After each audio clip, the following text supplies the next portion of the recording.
Bueno, quiero que me acompañes a una escritura que está ahí en Génesis capítulo 1, versículo 26. Y vamos a leer lo que dice la palabra de Dios. Dice así, y dijo, hagamos al ser humano a nuestra imagen y semejanza, que tenga dominio sobre los peces del mar y sobre las aves del cielo, sobre los animales domésticos, sobre los animales salvajes y sobre todos los reptiles que se arrastran por el suelo. Bueno, dentro de lo que leemos en la escritura, y el hablar de emociones, el hablar de todo lo que puede pasar por nuestra vida, y más en la edad de nuestros jóvenes, podríamos enfrentar un mar de situaciones. Lo que leemos a través de esta escritura dice que Dios diseñó al ser humano a imagen y semejanza de Dios. Quiere decir entonces que nuestras emociones, todo lo que tú sientes como joven, es el diseño de lo que Dios creó. Es algo perfecto, es algo maravilloso. Puede haber momentos en que podemos sentir temor, puede haber momentos en que podemos sentir enojo, puede haber momentos en el que podemos sentir tristeza, puede haber situaciones que nos desagradan, que no son nada especiales para nosotros. Podemos sentir por eso decía, todo un mar de emociones. Dios nos diseñó de una manera, te decía, maravillosa para que podamos entender, para que podamos comprender toda su creación, parte de la cual hoy tú formas de esa creación de Dios. Dice también la escritura que Dios dice que tenga dominio sobre los peces del mar, sobre las aves del cielo. De hecho, menciona que Dios le encargó al hombre, gobierna todo esto. Entonces, nos damos cuenta que ese diseño de la creación, Dios te hizo a su imagen y semejanza. No quiere decir que si somos altos, chaparros, o que nos vamos a parecer a él porque somos morenos o güeros o de pelo chino, de pelo lacio, o como decíamos ahorita, sin pelos o canosos, ¿no? No en esa semejanza, ¿verdad? Sino que vamos a ser a imagen y semejanza de Dios en su carácter y sus valores. Que podamos sentir como Dios siente. Que podamos percibir de acuerdo con esas emociones lo mismo que Dios percibe cuando ve su creación, cuando podemos apreciar lo que hoy está a nuestro alrededor. Entonces, lo que quiero compartirte en este punto es que Dios nos diseñó con emociones, Dios nos diseñó con todo ese mar de sentimientos y que no son malos, son parte de ese diseño perfecto, de ese diseño divino que Dios puso en cada uno de nosotros.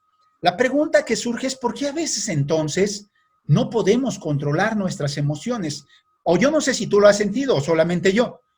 Algunas veces podemos sentir nuestro enojo, nuestra tristeza o nuestra alegría como que se desbordan. Y a veces podemos preguntarnos, ¿crees que sea verdad que no tenemos control de nuestras emociones?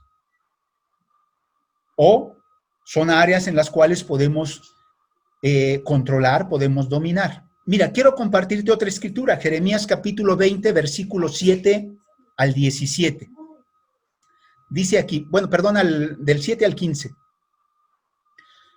Señor, Ven. tú me engañaste y yo me dejé engañar. Eras más fuerte y me venciste. A todas horas soy motivo de risa, todos se burlan de mí. En el versículo 14, maldito el día en que nací, que el día en que mi madre me dio a luz no sea bendito. Maldito el que alegró a mi padre con la noticia de que un hijo varón le había nacido. Imagínate lo que estamos leyendo a través de esta escritura que Jeremías comparte.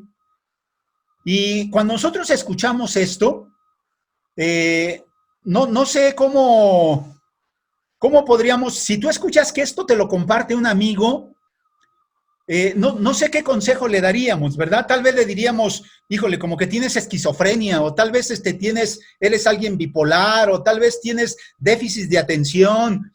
No sé qué consejo le daríamos.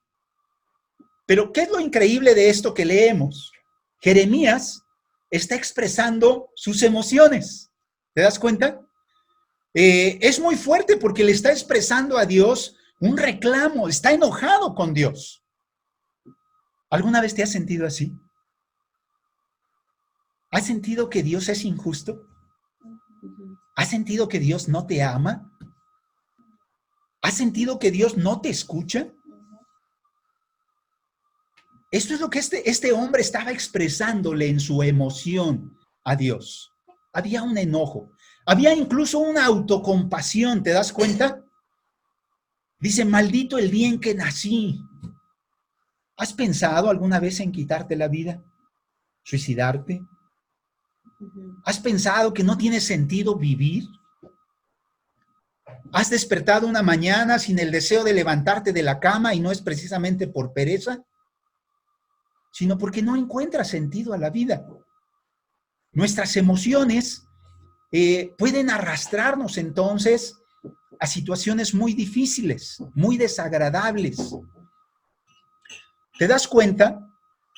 Y lo que quiero compartirte en esta parte, Dios nos permite ver a través de las Escrituras ese sentir de Jeremías. ¿Para qué? Para que nosotros podamos darnos cuenta, nuestras emociones no son hechos. Yo puedo sentir, los que tenemos varios hermanos, ¿por qué nada más a mí me mandas? ¿Por qué no mandas a mi hermano que está ahí para que él vaya a lavar los trastes, ir por las tortillas? ¿O por qué nada más a mí? ¿Lo has sentido alguna vez, amigo? Donde tú dices, como que ella, como que mi mamá a mí no me quiere, como que tiene su consentido, mi papá prefiere a mi hermano. Y a veces nosotros podemos estar en un sentimiento que nos lleva a considerar, a dar por hecho que nuestros padres, o que un padre, ya sea, o la madre, no nos aman por lo que sentimos. Pero esa es una emoción, no es un hecho. Lo que Jeremías está expresando en esta parte no quiere decir que Dios era mentiroso. Él siente, me engañaste, pero no quiere decir que Dios le haya mentido. No es un hecho. No es un hecho que Dios no cumpla su palabra, no sea fiel. No quiere decir que el hecho de que Jeremías naciera fue una equivocación de Dios. Híjole, Dios se equivocó. No, simplemente es el sentir que enfrentamos, de la manera en que percibimos ese evento, de una manera particular.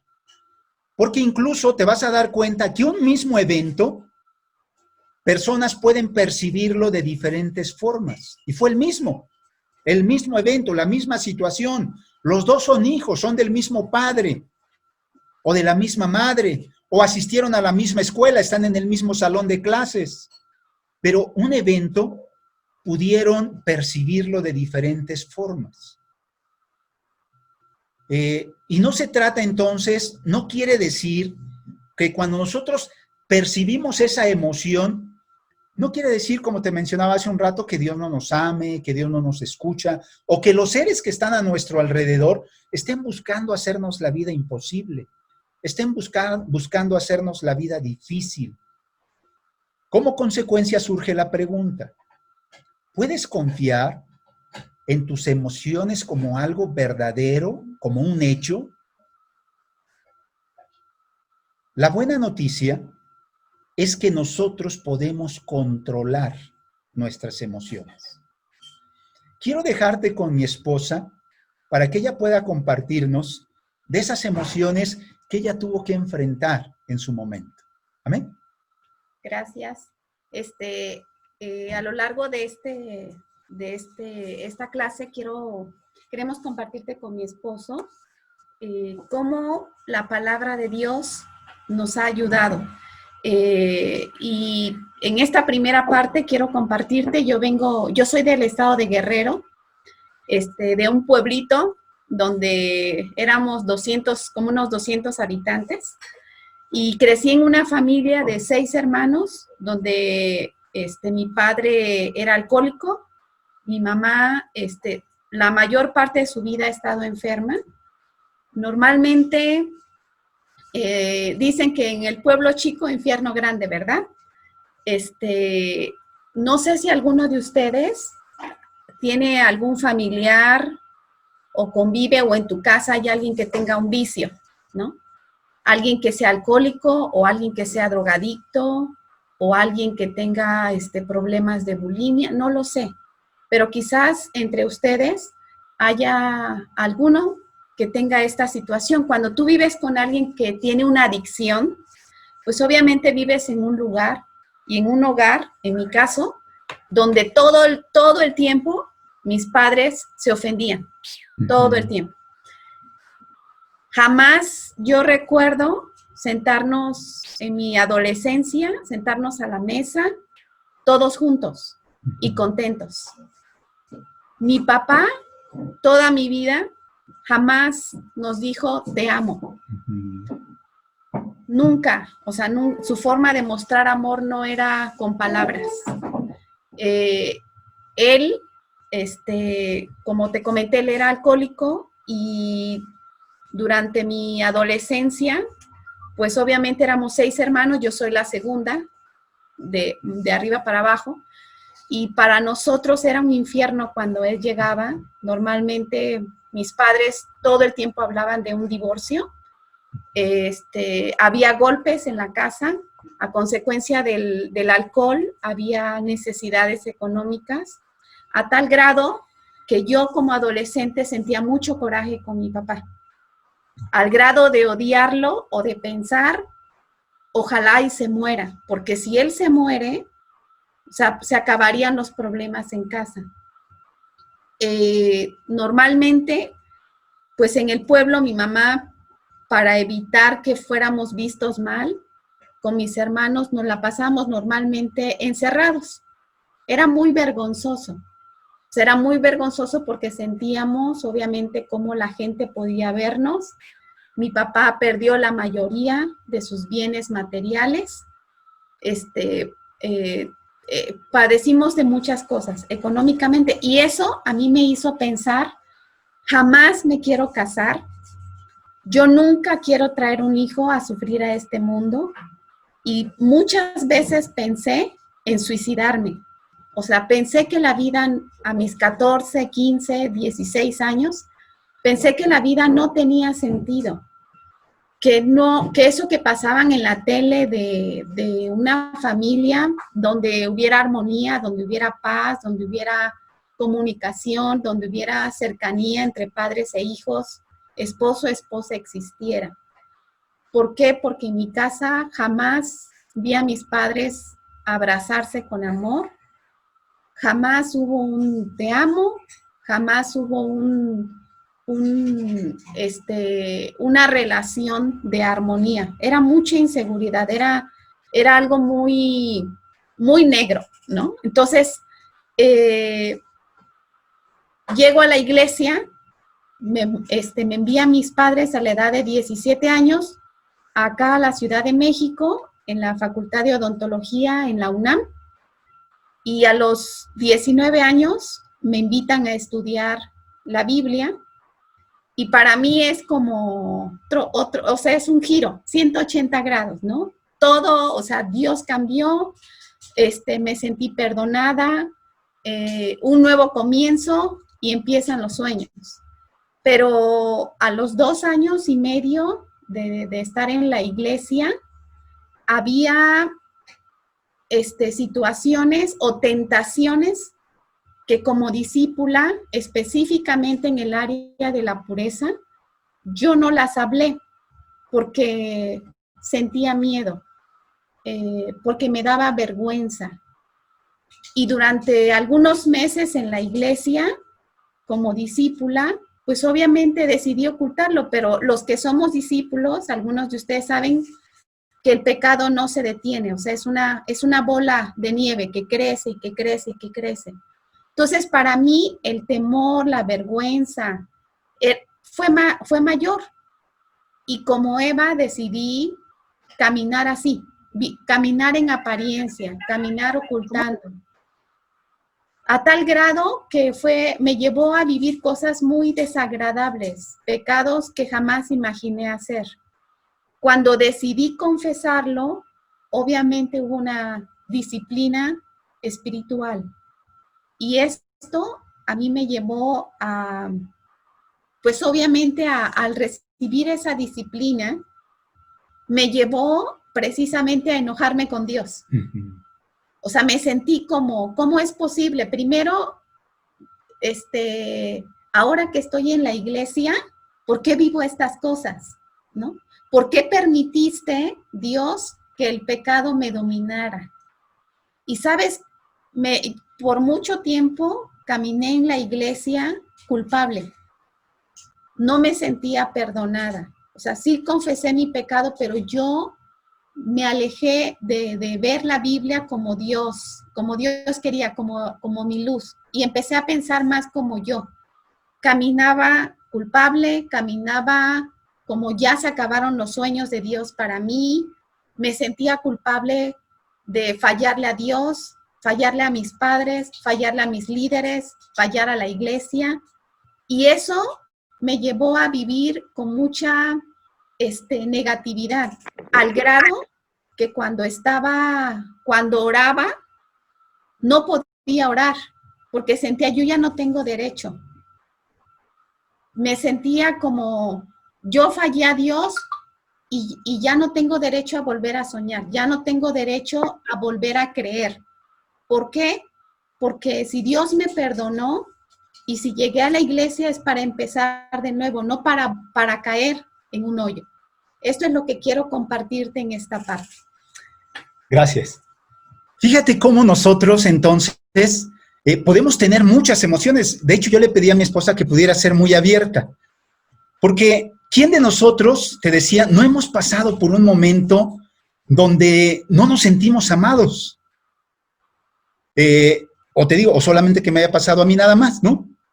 Pero donde por alguna situación que vivimos con nuestros hermanos, en la escuela, en el equipo de, bueno, si juegas fútbol, básquetbol, el deporte que practiques, porque no te escogieron, porque te escogieron al último, en el equipo de la escuela, porque de repente todos hicieron sus grupos y a ti no te incluyeron.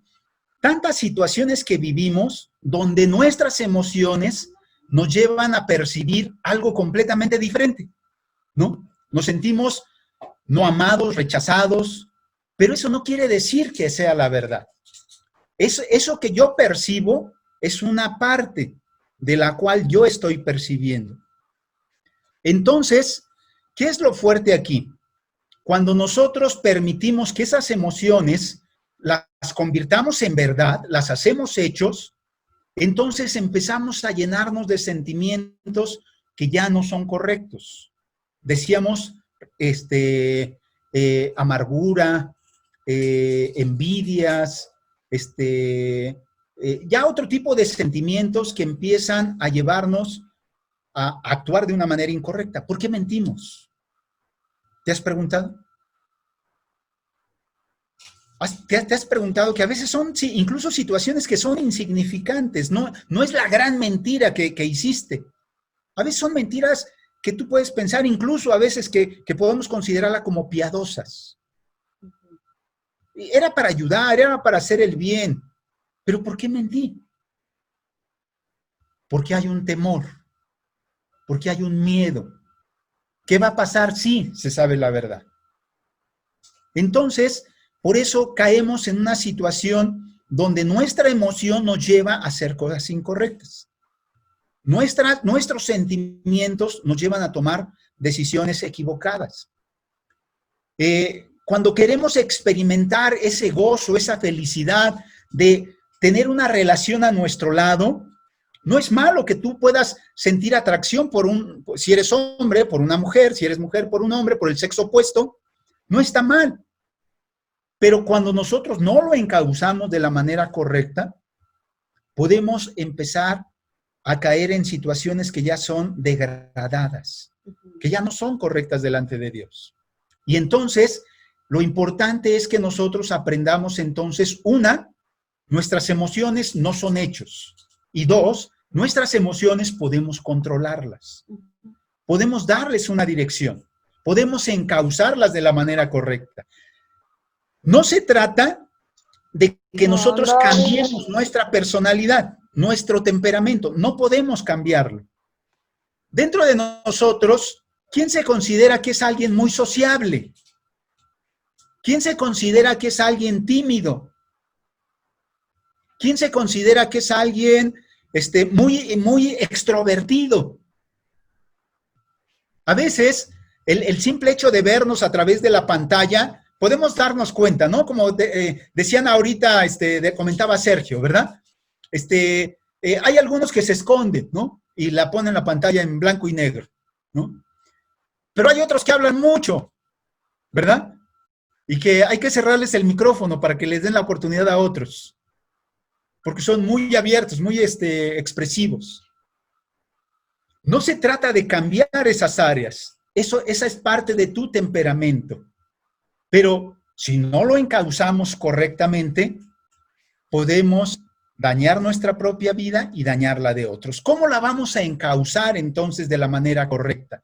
Mira, acompáñame a la siguiente escritura para que podamos precisamente entender esta parte de acuerdo a lo que Dios nos expresa aquí. Dice aquí la escritura en Juan capítulo 8, versículo 31 al 32, una escritura muy conocida.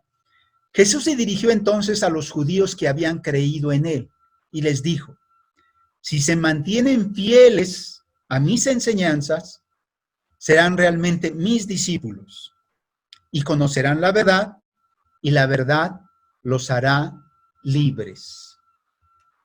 ¿Cómo vamos a poder encauzar de una manera correcta nuestras emociones? Primero, necesitas creer. Dice a los que habían creído en Jesús, a los que habían creído en él. Necesitamos creer que dentro de estas escrituras, dentro de este manual que tenemos, vamos a encontrar la dirección para nuestra vida. Que no se trata, que Dios no está queriendo ahí hacernos mochos, como decimos a veces, ¿no? Bueno, mochos es un término de mi tiempo, no sé cómo lo podríamos decir hoy para los jóvenes, donde es que Dios me prohíbe todo, no toques, no agarres, no veas, no hagas. Es un Dios de muchas prohibiciones. Yo no quiero conocer un Dios así. Yo no quiero conocer un Dios que no me permite ser libre, que no me permite disfrutar. Pero Dios no, en realidad Dios no está limitándote. Lo que Dios quiere es que lo disfrutes de una manera plena. Así es. Entonces, primero necesitamos creer que este manual de vida, amigo, tiene la verdad, tiene la dirección correcta para guiar tu vida de la mejor manera. Primero, creerlo. Después, una vez que tú lo crees, ser fiel. Vas a encontrar enseñanzas que no tienen, que incluso si las analizamos de una manera lógica, no tienen sentido. De hecho, el cristianismo no es justo. Si podríamos pensar en que buscamos que sea lo justo, lo correcto. ¿A qué me refiero? Es justo que un hombre inocente, que un hombre que no pecó, que no cometió una falta, haya ocupado mi lugar. No es justo, ¿verdad? No es justo. Yo merecía ser clavado en la cruz. Yo merecía ser azotado porque fui deshonesto, porque fui mentiroso, porque fui inmoral. Yo merecía ser clavado porque robé, porque tomé lo que no era mío. Y eso lo vivió Jesús. No es justo. Bueno, pues eso es lo que el amor llevó a Jesús a hacer lo que para el hombre era inconcebible, dar su vida para rescatar la mía, para rescatar la tuya. Entonces, amigo, vamos a encontrar enseñanzas que incluso no las vamos a entender, que razonándolas no sería lo mejor. Pero si tú eres fiel, vas a poder entonces conocer la verdad. Hoy en día, Nosotros estamos bombardeados de muchas formas. Nos platicaba Sergio, hace unos días recibieron una clase acerca de la pureza, la sexualidad. Hoy nosotros podríamos hablar acerca del homosexualismo o podríamos hablar acerca del lesbianismo. Nuestra sociedad puede tener una verdad. Decir esto es correcto, esto es verdad.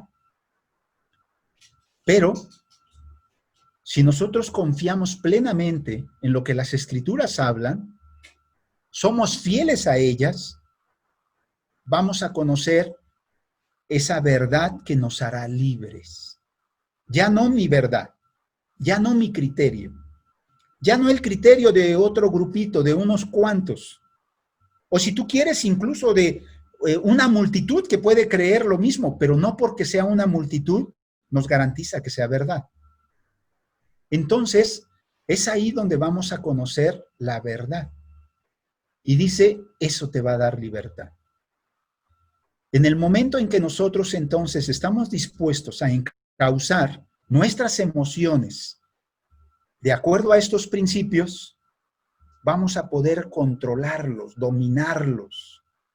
Y nuestra vida entonces va a florecer. Vamos a poder vivir de una manera más plena. Vamos a poder disfrutar mucho más de una amistad, de una relación de noviazgo, de una relación de matrimonio. Vamos a poder disfrutar de cada momento que estamos viviendo en nuestra vida. Ahora te quiero dejar nuevamente con mi esposa para que pueda compartirnos esta segunda parte. ¿Amén? Gracias. Como te mencioné, en la primera parte, eso es cuando tú no caminas, ¿verdad? En la verdad de Dios. Y algo que solamente quiero mencionarte, obviamente cuando tú no estás lleno de Dios, algo más lo va a llenar. Y en mi caso, el querer encontrar una felicidad era precisamente huyendo de esa realidad y como me gusta leer, una forma en la que yo podía refugiar para encontrar felicidad, gozo, fue en leer revistas románticas, pero estas, pues obviamente era pornografía en letra.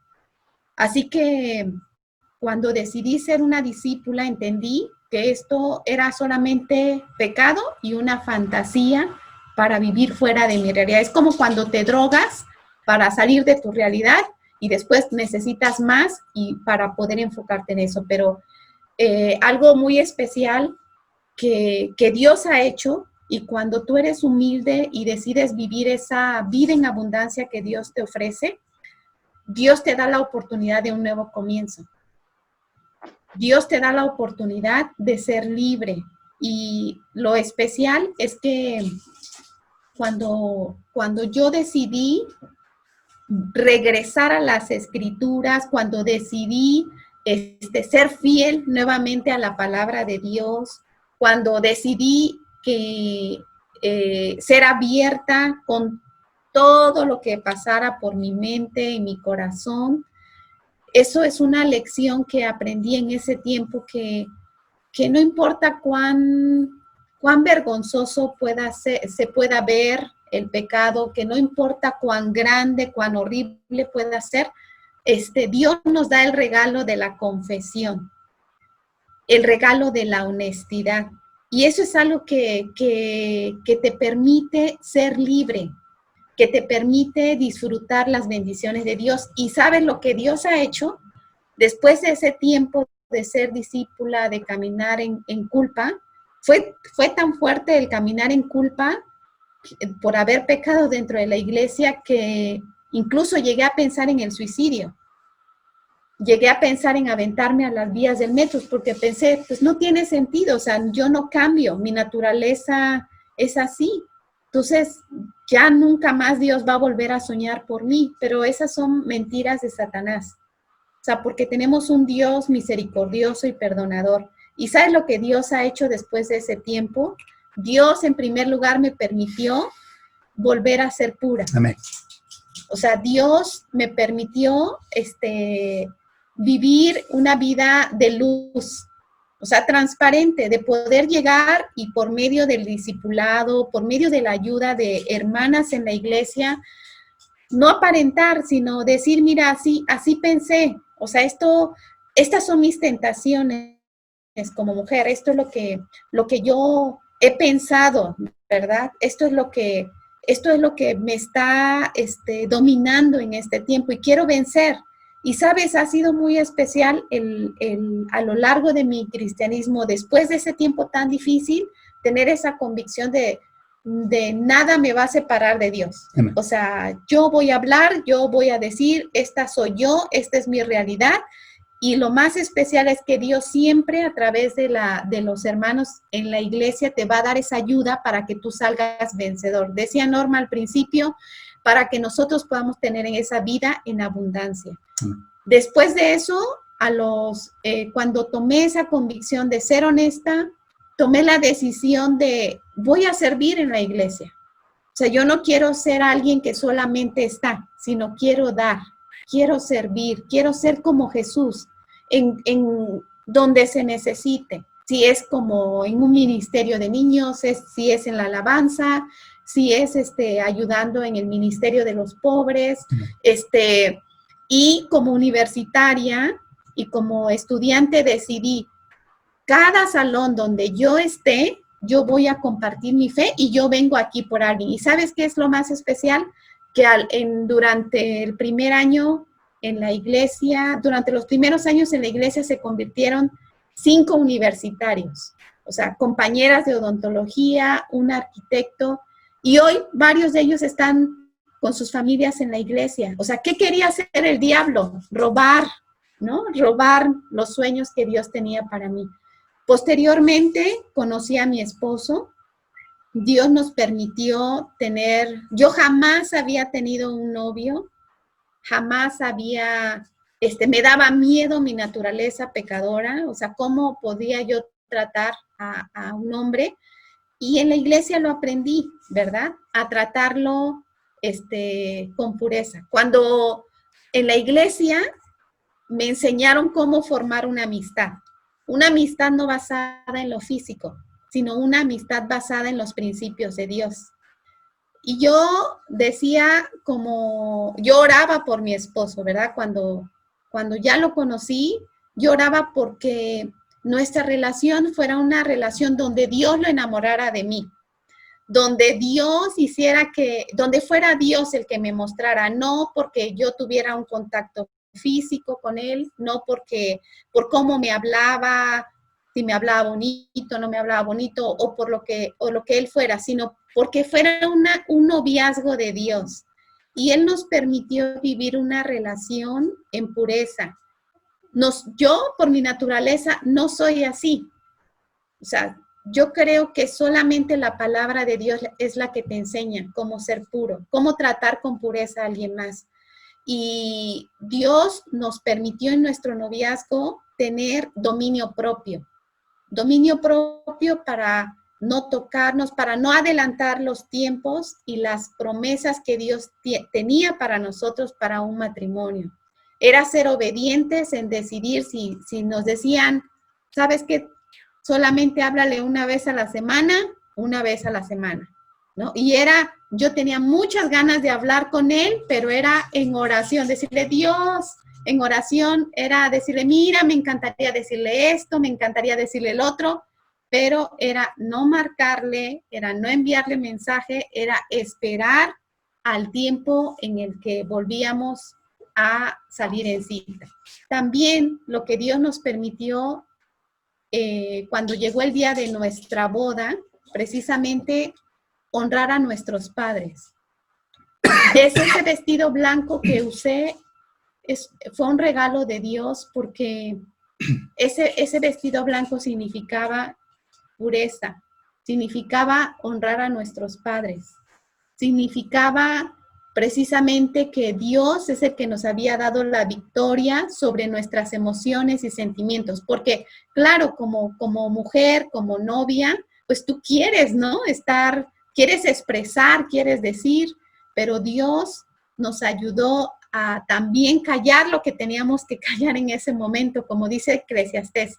hay un momento para todo. Y hoy que tenemos una familia, y te compartía de cómo viví yo mi adolescencia, pienso que nunca en mis sueños imaginé pensar este regalo que hoy tengo después de 26 años de ser discípula. O sea, Dios rompe patrones generacionales.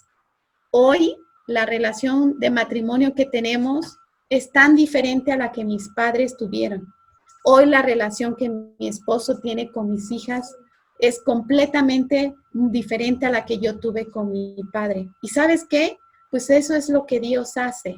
No porque estés en un lugar ahorita, en una situación, no significa que no haya esperanza, porque tenemos un Dios todopoderoso que transforma vidas, que renueva sueños, que forma pureza donde hay impureza, que da perdón donde no hay perdón, que da amor, ¿verdad? Que nos permite tener dominio propio, y por eso yo considero que no hay nada que la palabra de Dios no pueda vencer en nuestras vidas.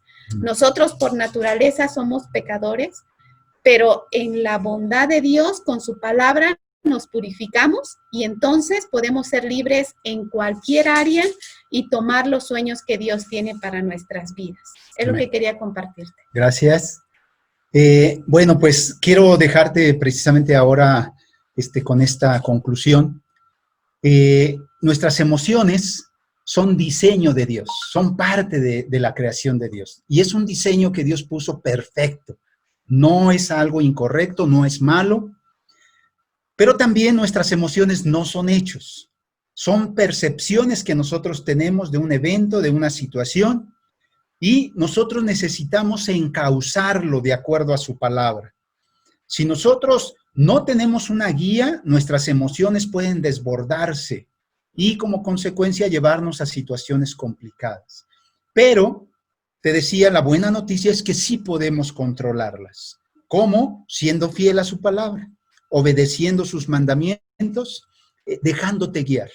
Como jóvenes, obvio, cuando tú tienes un noviazgo, pues lo que más deseas es estar al lado de la persona que amas. Quieres llamarle por teléfono, quieres estar escribiéndole, quieres estar haciendo mil cosas.